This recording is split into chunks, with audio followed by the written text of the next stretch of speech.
நாராயணருடன் ஐக்கியமானவராக விளங்கும் கருடர். நாராயணருக்கு வைகுந்தத்தில் சேவை செய்ய எத்தனையோ பேர் இருந்தாலும் அனந்தன் எனப்படும் ஸ்ரீ ஆதிசேஷன், பெரிய திருவடி எனப்படும் ஸ்ரீ கருடன், சேனா முதல்வன் எனப்படும் ஸ்ரீ விஸ்வக்சேனர் ஆகிய மூவரும் முக்கியமானவர்கள். இவர்களில் ஆதிசேஷன் பெருமாளுக்கு குடையாகவும் சிம்மாசனமாகவும் படுக்கையாகவும் இருக்கிறார். விஸ்வக்சேனர் மகாவிஷ்ணுவின் படைகளின் சேனாதிபதியாக விளங்குகிறார். ஆனால் ஸ்ரீ கருடனோ பெருமாளுக்கு தோழன், தாசன், ஆசனம், வாகனம், கொடி, மேல் சுட்டு, விசிறி என 7 விதமான தொண்டுகளை செய்பவராக உள்ளார். இதனால் பெருமாளுடன் மிக மிக ஐக்கியமானவராக கருடர் உள்ளார். இந்த சிறப்பு காரணமாக கருடனை வைணவர்கள் கருடாழ்வார் என்று போற்றி புகழ்கின்றனர். கருடனை பெரிய திருவடி, கொற்றப்புள், தெய்வப்புள், வேதஸ்வரூபன், காய்ச்சினப்புள், பட்சிராஜன், புள்ளரையன், வைனதேயன், ஓடும் புள், சுபர்ணன், விஜயன், உவணன், வினைத சிறுவன் என பல பெயர்களில் அழைக்கிறார்கள். கருடனின் அம்சமான பெரியாழ்வார். கருடன் இந்திரலோகத்திலிருந்து அமுதத்தை எடுத்து வந்து தன் தாய் வினதையின் அடிமைத்தனத்தை நீக்கினார். அந்த தாயின் அருளால் தான் பெருமாளின் வாகனமாக கருடன் திகழ்கிறார். இவருக்கென்றே கருட பஞ்சமி என்ற பண்டிகையும் உள்ளது. சகோதரர்களின் நலனுக்காக பெண்களால் இப்பண்டிகை கொண்டாடப்படுகிறது. கருடனின் அம்சமாக அவதரித்தவர் பெரியாழ்வார். ஸ்ரீவில்லிபுத்தூரில் வசித்த பெரியாழ்வாரின் மகளாக அவதாரம் எடுத்தவர் ஸ்ரீ ஆண்டாள். பெரியாழ்வார் தன் மகள் ஆண்டாளை ரங்கநாதருக்கு திருமணம் செய்து கொடுத்த போது மாப்பிள்ளை அருகில் நின்று கொண்டு தாரை வாத்து கொடுத்தாராம். இதன் அடிப்படையில் பெரியாழ்வாரின் அம்சமான கருடாழ்வார் பெருமாள் அருகிலேயே இருக்கிறார் என்பார்கள். இதனால் தான் வைணவ தலங்களில் கருட கொடி அருகில் சாஷ்டாங்க நமஸ்காரம் செய்து கருடனை தரிசனம் செய்த பிறகு பெருமாளையும் தாயாரையும் தரிசிப்பதை சம்பிரதாயமாக வைத்திருக்கிறார்கள். சுவாதி நட்சத்திர தினத்தில் கருடனை வணங்குங்கள். ஆடி மாதம் சுவாதி நட்சத்திரத்தில் கருடன் பிறந்தார். எனவே சுவாதி நட்சத்திர நாட்களில் கருடனை வழிபட்டால் கன்னி பெண்களுக்கு நல்ல கணவன் எளிதில் கிடைப்பார், குழந்தை பாக்கியம் உண்டாகும்.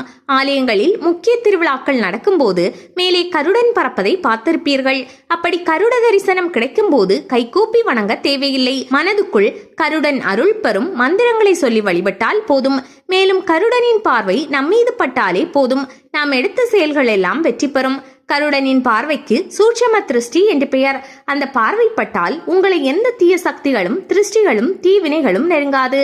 எனவே கருடனை கண்டால் மனதை ஒருமுகப்படுத்தி தரிசனம் செய்யுங்கள். கருட தரிசன பலன்கள். ஒவ்வொரு நாள் கருடன் தரிசனத்திற்கும் ஒவ்வொரு பலன் உள்ளது. ஞாயிற்றுக்கிழமை கருடனை வழிபட்டால் நோய்கள், பாவங்கள், மனக்குழப்பங்கள் நீங்கும். திங்கள், செவ்வாய்க்கிழமைகளில் கருடனை வழிபட்டால் பெண்களுக்கு அழகு உண்டாகும், பகை விலகும், குடும்ப சிக்கல்களுக்கு விடை கிடைக்கும். புதன், வியாழன் கிழமைகளில் வழிபட்டால் எடுத்த காரியத்தில் வெற்றி உண்டாகும், பகைவர்கள் வைத்த சூனியம் நீங்கும்.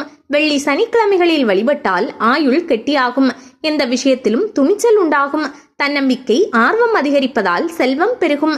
இப்படி பல்வேறு சிறப்புகளை கொண்டுள்ள கருடன் பெருமாளுக்கு செய்யும் கருட சேவையால் மேலும் சிறப்பு பெறுகிறார். வைணவ திருத்தலங்களில் விழா நாட்களிலும் பிரம்மோற்சவத்தின் போதும் திருமால் எத்தனையோ விதமான வாகனங்களில் எழுந்தருளினாலும் கருட வாகனத்தில் வரும்போது பக்தர்களால் அதிகம் ஆராதனை செய்யப்படுகிறார். திருமாலின் வாகனமாக கருடன் மாறியதற்கு சொல்லப்படும் கதைகள். திருமாலின் வாகனமாக கருடன் மாறியதற்கு பல கதைகள் சொல்லப்படுகிறது. கருடன் பல 100 ஆண்டுகள் தவம் இருந்து மகாவிஷ்ணுவை சுமந்து செல்லும் வாகனமாக மாறியதாக ஒரு கதை உண்டு. இன்னொரு கதையும் இருக்கிறது. ஒரு சமயம் கருடன் இந்திரனுடன் போரிட்டார். அப்போது திருமால் உபேந்திரனாக அவதாரம் எடுத்து இந்திரனுக்காக கருடனுடன் போரிட்டார். அந்த போரில் கருடனின் ஆணவம் நீங்கும் வகையில் அவரை வீழ்த்தி அடக்கினார். தன்னிலை உணர்ந்த கருடன் திருமாலின் வாகனமாகவும் கொடியாகவும் மாறியதாக சொல்வார்கள். கருடன் மகாபலம் பொருந்தியவர். அழகான முகம், குவிந்த இறகுகள், உறுதியான நகங்கள், கூர்மையான கண் பார்வை, பருத்த கழுத்து, குட்டையான கால்கள், பெரிய தலை என பல சிறப்பம்சங்களை கொண்டவர். நாராயணர் நினைக்கும் முன்பே தயாராகி விடுவார் கருடன். எல்லா திசைகளிலும் மிக வேகமாக பறக்கும் ஆற்றல் கொண்ட கருடன் தன் சக்தி மூலம் திருமாலுக்கு உதவினார். முதலிடம் சிக்கிய கஜேந்திர யானையை காப்பாற்ற திருமால் கருடன் வாகனத்தில் பறந்து வந்தார் என்ற ஒரே ஒரு உதாரணமே இதற்கு போதும். திருமால் நினைக்கும் முன்பே அந்த செயலுக்கு கருடன் தயாராகி விடுவார் என்பார்கள். எனவேதான் பக்தர்களை காப்பாற்ற திருமால் கருட வாகனத்தில் எழுந்தருள்வதை சிறப்பாக சொல்கிறார்கள். இதையே கருட சேவை என்கிறோம். சிலருக்கு பெருமாளை தினமும் வழிபட ஒருவித அகங்காரம் வந்துவிடக்கூடும். அப்படி இல்லாமல் பெருமாளுக்கு என்றென்றும் தாசனாக இருக்கும் ஸ்ரீ கருடன் போல எப்போதும் திருமாலுக்கு சேவை செய்து வாழ வேண்டும் என்பதை கருட சேவை நமக்கு உணர்த்துகிறது. புரட்டாசி மாதம் தமிழகம் முழுவதும் உள்ள வைணவ தலங்களில் கருட சேவை நடைபெறும். அன்றைய தினம் கருட சேவை வழிபாடு செய்தால் பெருமாளின் கருணை பார்வை நம்மீது திரும்பும். எனவே புரட்டாசி கருட சேவைகளை தவறவிடாதீர்கள்.